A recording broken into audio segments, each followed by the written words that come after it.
के खाला दवाई हो घर पैदा आई।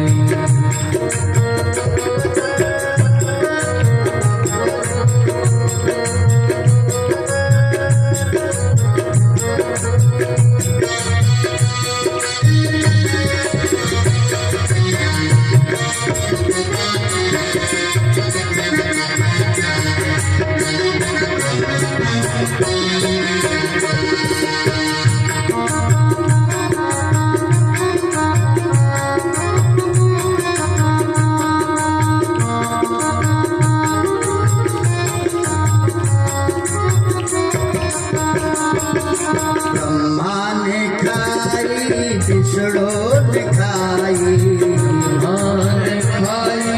विष्णु ने खाई, ब्रह्मा ने खाई विष्णु ने खाई, ब्रह्मा ने खाई विष्णु ने खाई। शिवजी खाई दवाई हो घर मैदान आई। खाई दवाई हो घर मैदान आई। खाला दवाई हो घर मैदान आई। के खाला दवाई हो घर मैदान आई।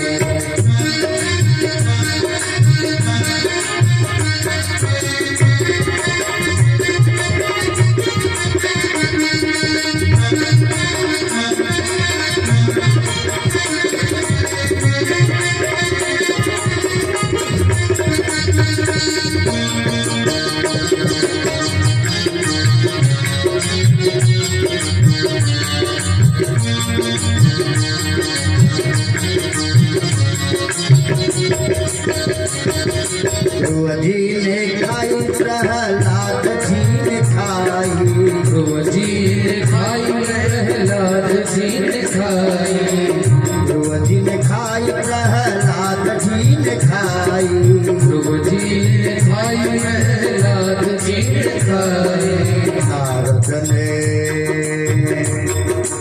नारद ने खाई दवाई हो घर मैदान आई।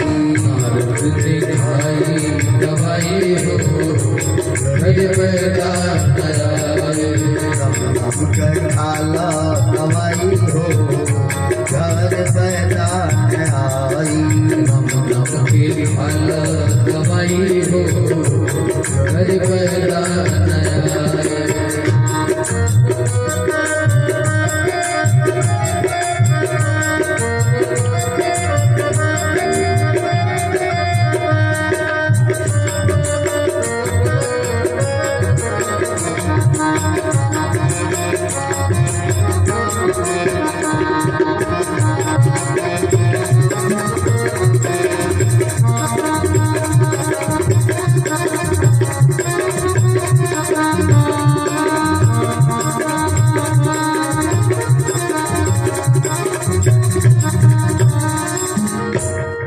शिवरी ने खाई अहिल्या ने खाई, शिवरी ने खाई अहिल्या ने खाई, शिवरी ने खाई अहिल्या ने खाई, शिवरी ने खाई अहिल्या ने खाई। मीरा ने खाई दवाई हो घर मैदान आई। खाई दवाई हो घर मैदान आई। खाला दवाई हो घर मैदान आई।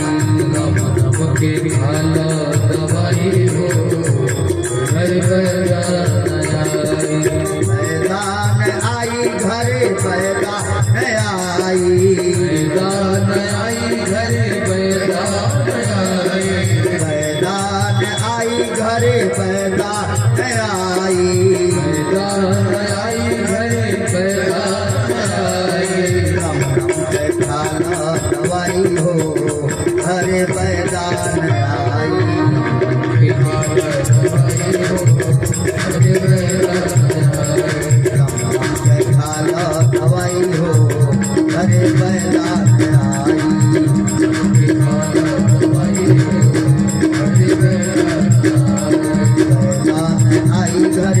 बैराग आई, घर बैराग आई, घर बैराग आई, घर बैराग आई। प्रेम से बोले भागवत भगवान की। शिव जी जब बैठे, शिव जी नहीं थे तो पार्वती जी से जब वार्तालाप होने लगी, नारद जी ने कहा, नारद जी ने कहा कि भाई एक बात बहुत दिनों से मैं पूछना चाह रहा हूं। कहा क्या? कहा तो ये बताई कि क्या शंकर जी आपके माने नहीं? और जब कहा कि बताई कि क्या शंकर जी आपके माने नहीं? पार्वती जी ने कहा कि शिव जी तो मुझे अर्धांगनी बनाए हैं कि मैं उनके आधे शरीर की मालिक हूं। नारद जी कहना तब तक भाई पता होगी। कहा तब तो ये पता ही होगा कि शिव जी के गले में जो मुंड का माला है वो किसके मुंड का माला है। पार्वती जी ने कहा कि नारद यही तो नहीं जानती कि वो मुंड का माला किसके मुंड का माला है। नारद जी ने कहा तो भाई ये तो मालूम हुई ना कि आखिर, कहा कि ये तो मालूम होगा कि शिव जी न कभी जन्म लेते हैं न मरते हैं, अजन्मा है। आखिर क्यों जन्म नहीं लेते, क्यों नहीं मरते? पार्वती जी ने कहा नारद शिव जी तीनों लोक के मालिक हैं और तीनों लोक के मालिक को कभी जन्म और मृत्यु के बंधन में पड़ने की कोई आवश्यकता पड़ती ही नहीं है। अगर जन्म और मृत्यु के बंधन में पड़ जाएंगे तो ये संसार कैसे चलेगा? नारद जी ने कहा माई की बात नहीं है। कहा तब नारद जी ने कहा कि शिव जी अमर कथा जानते हैं। अगर शिव जी अगर वो अमर कथा आपको सुना दिए होते और आप भी जब सुन लेती तो आप भी ये जन्म और मृत्यु के बंधन से बच जाते। अभी सुनता भर में पार्वती जी को चढ़ गया 950 डिग्री बुखार। काहे से कि माई लोगन के जितना आखी के देखल बाती पर भी खिनाई होला, ओकर 4 गुना अधिक काने के बात सुनने पर भी होता है। अगर कोई कह दे कि हमने देखा है कि आपके पति को फला की स्त्री से बात करते हुए कई बार देखा है और हंसते हुए और वार्तालाप करते हुए, पर ये देख करके लोग क्या करती हैं, माताएं क्या करती हैं कि हमें लगा था कि जरूर कौनो बात बा। लोग कहते क्या है कि हमें लग रहा है कि जरूर कोई ना कोई बात है, इसीलिए गांव में ही जाते हैं। आने दो, आज आएंगे तो उनका खबर लूंगे। बार बार लोग कहते हैं कि खबर लूंगे। आप पति जो अगर आते हैं कहीं प्यास उससे व्याकुल है, अगर कह दिए तेरे पानी थोड़ा पिला दो तो लोग क्या कहेगा, जा अरे जहाँ गए ना पानी ना मिलल का। कहीं वही समय पति देव कभी गर्मी अगर रहो तुरंत दोनों जब लोहा लोहे पर पड़ा रखा हुई तो श्री राम जय जय राम, तब बर्तन से बर्तन लड़ल शुरू हो जाएगी। आज जब बर्तन से बर्तन लड़ी तो आवाज वही कर। नारद जी ने कहा माई बहुत आवश्यक काम बा, हम चली। नारद जी सोच रहे जो हम चली तो हो ही गई, अब क्या करेगा। पार्वती जी ने कहा कुछ नहीं नारद, तुमको रुकना है, तुम्हारे सामने पूछूंगी। अक्सर में लोग क्या कहते हैं कि नारद जी जहां जाते हैं वहां झगड़ा लगाते हैं, लेकिन आज तक नारद जी जहां भी गए कहीं भी झगड़ा नहीं लगाया है। नारद जी करते क्या है, तो नारद जी जोड़ने का काम करते हैं, तोड़ने का काम कदापि नहीं करते। नारद जी सदैव जोड़ने का काम किया है। ना का मतलब क्या होता, अभिमान। अर्थ का मतलब नाश करने वाला, जो अभिमान का विनाश करा दे, अभिमान का नाश कर दे, उसका नाम नारद है। समय व्यतीत होने लगा, जितना ही नारद जी कहते थे कि माई बहुत आवश्यक काम बा जाएगी, पार्वती जी कहती थी नहीं नारद जी को तुम्हारे सामने पूछूंगी।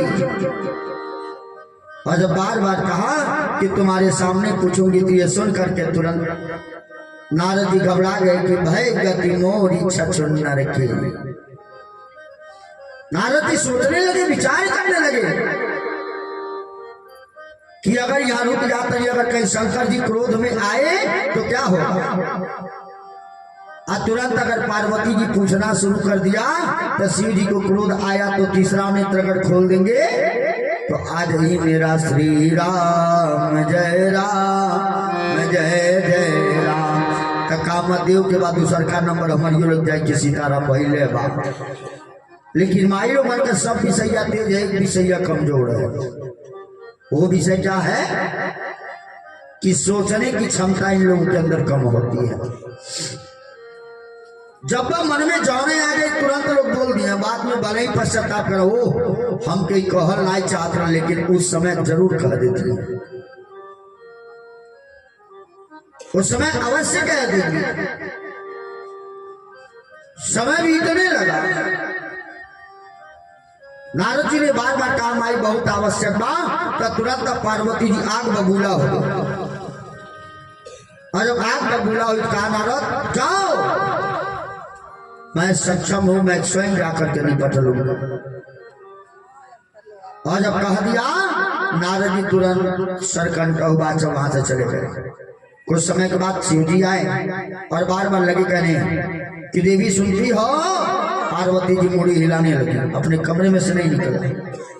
पार्वती जी ने कहा कितना भी आज बुलाएंगे लेकिन मैं जाऊंगी नहीं। और जब बार बार सोचने लगी, बार बार विचार करने लगी कि कितना भी बुलाएंगे लेकिन जाऊंगी नहीं।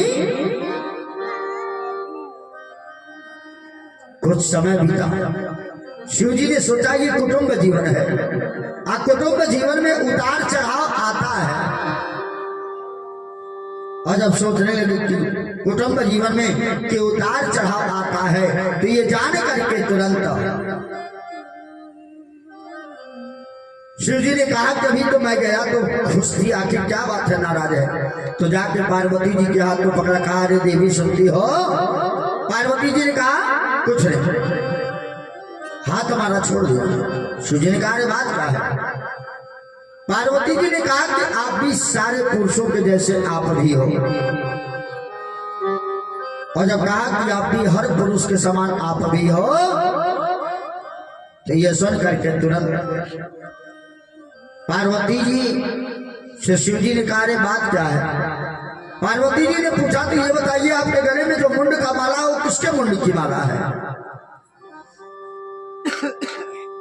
पार्वती जी समझ गई।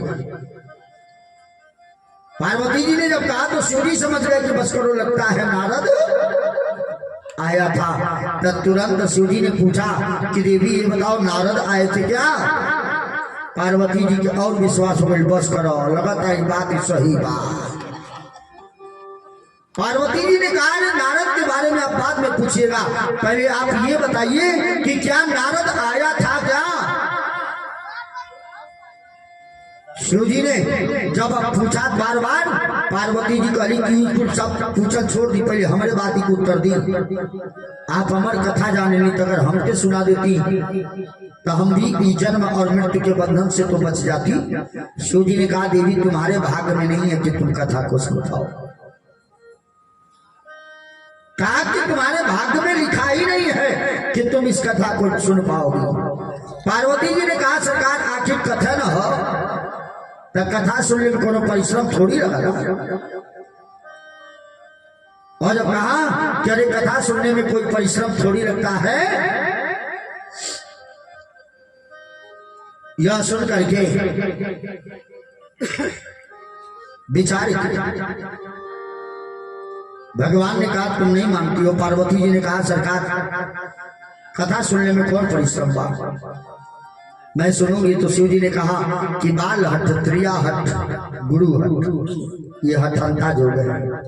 छोटा अगर बच्चा हो, अगर मिट्टी का किसी खिलौने के लिए अगर अपने बार बार लड़ाई को करके अगर मिट्टी का खिलौना अगर देखना चाहता हो, और उसको लेना चाहता हो, घर वाले मिट्टी के खिलौना को छोड़ करके अगर सोने का खिलौना दे दे तभी उस बच्चे को नहीं चाहिए, जब चाहिए तब मिट्टी का ही खिलौना मांगा।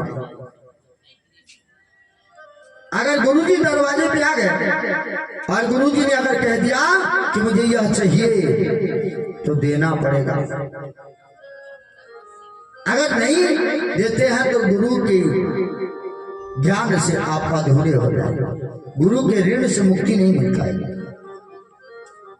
और तीसरा त्रियाहट, अगर माई लोगों के मन में बात की 200 रुपया का सामान चाहिए, आप पति देव 2 रुपया कमाता तो जबले 200 रुपया का सामान आए नहीं तो माई लोगों का मुंह सोच नहीं, वो कितनों कीमत लिया के दे दिए, लेकिन कहे जौन हम कहनी वो नहीं आई। बाल हट, त्रिया हट, गुरु हट, ये हठंता जो है। शिव जी ने कहा कि अभी मानेगी नहीं तो चले, तो पार्वती जी को लेकर के घनघोर जंगल में गए और जा करके एक बट के वृक्ष के नीचे अचानक में डमरू को बजाने लगे। और जब अचानक में जब वही अपने डमरू को बजाया और डमरू बजाते ही उस जंगल में जो भी कीड़े मकोड़े पशु पक्षी जो भी थे सब के सब उस जंगल को छोड़ करके भाग चले, कीड़े मकोड़े तक चींटियां तक भाग गई। कि जंगल में अचानक में आज शिव जी का डमरू बज रहा है तब कुछ न कुछ अनहोनी होगा। शिव जी तुरंत उसी बट के वृक्ष के नीचे ध्यान लगा करके बैठ गए और कहा, देवी कथा तो मैं सुनाऊंगा किंतु मेरा एक शर्त रहेगा। पार्वती जी करी सरकार शर्त खा रही। शिव जी ने कहा कि जबले हम कथा कह तबले हुकारी पारे पार। पार्वती जी करी सरकार हुकारिए ना पारे पार, वो में कौन में नहत लगता। तो सेठ जी आपके का करे बा,